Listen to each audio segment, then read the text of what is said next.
Hello again. So after we created some lines of codes, our new and first R script, now we want to create a project in R.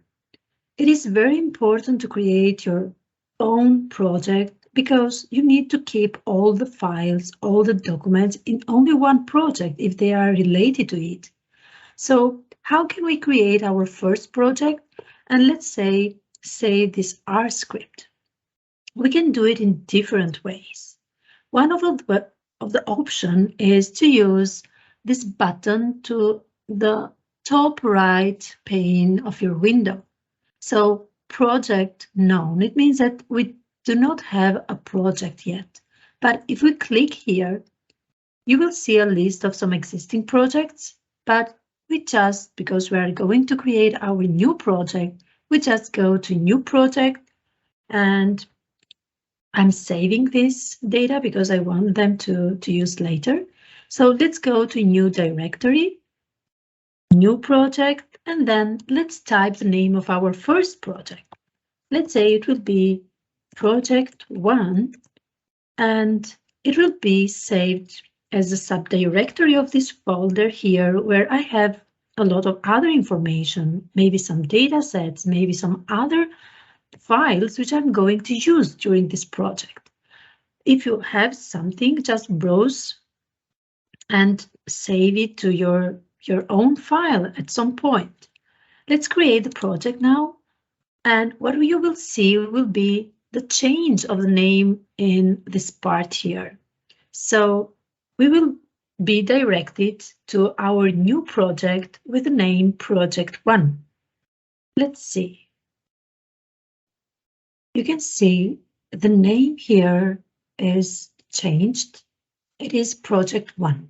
If I want to go from one project to another one, then I just use this tab here and I can go from one project to another.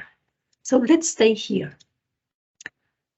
You can also check where your project is located. So in the Files menu here, you see that I have a folder named DS 2022, and here is my project 1.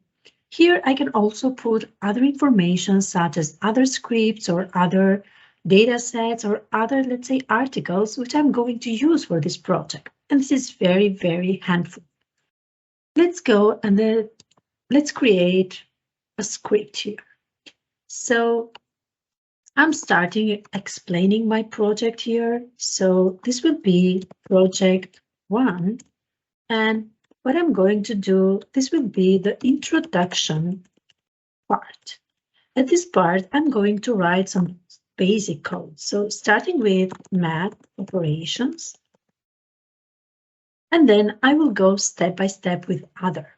So first I need to save it. Let's say, okay, let's do some basic operations again. Let's use some logarithms and computation things. And let's see, okay, plot again, cars data set. Further, I need to save it. Let's put a name to this, our first script. So this can be introduction. So the introduction part or the pre-processing part, it's up to you to decide what. This is introduction or part 1. Let's save it. So here you can see I've added one script to my project. It means that this introduction script with codes and comments and other necessary information is related to my project 1. This is a very, very good way of saving all the information and using it for your project purpose. Let's go further. What else? Let's say I'm going to create another script, and this will be the pre-processing phase. So in the introduction phase, I'm just introducing my data, and in the second phase, I'm going with the pre-processing. So what I'm doing here, I will clean my data. So I will look at outliers, missing values, and maybe some transformation. We will talk about it later during our sessions. But what else? I can try to create some box plots. So let's try for cars, for example, data set, and maybe I'm doing some other manipulations. But what? My second script is unsaved. So let's save it.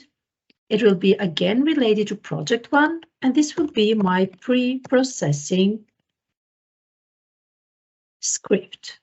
So just try to keep every script, every part of your project separately. This will help you to understand and to go through codes, especially when you get a lot of lines of code. When you are trying to write too much, then it's very hard to follow the lines of the code. And if you want to correct something or to modify something, it is a little bit hard. And don't forget to put comments. So every time you are writing something and you need to go, at the moment you need to go back and to understand what this comment or what this line of code has done, try to comment. Try to explain why you are doing this. So we are creating, for example, box plots. Okay, box plots, but why we are creating?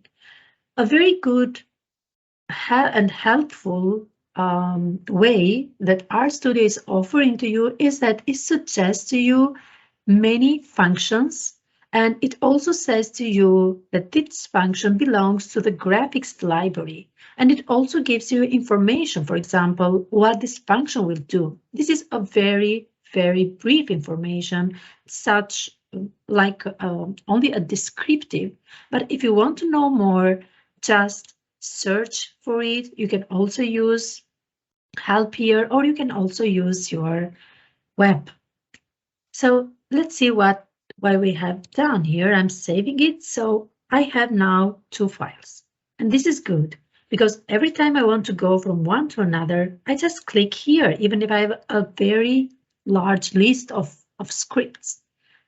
Okay, another thing which I want to show to you here is keep your memory usage low. What happens? One of the reasons we are using scripts in R is because if we are using R Markdown, then the memory of R will be overloaded and your session may terminate very soon. And you can't save your materials and changes. So try to keep this memory usage here low. How can you understand it? So just pay attention to the color. If it is green, it means, okay, we can go ahead and we can work. If it is orange, it means that, okay, your memory usage is increasing. You can see here it's 68, which is not good, but it's good. And you can have a red color here, which means that your memory use is very high, very close to 100%, which means that pay attention, don't write too fast, and try to wait until R will suggest you and until R will give you the results.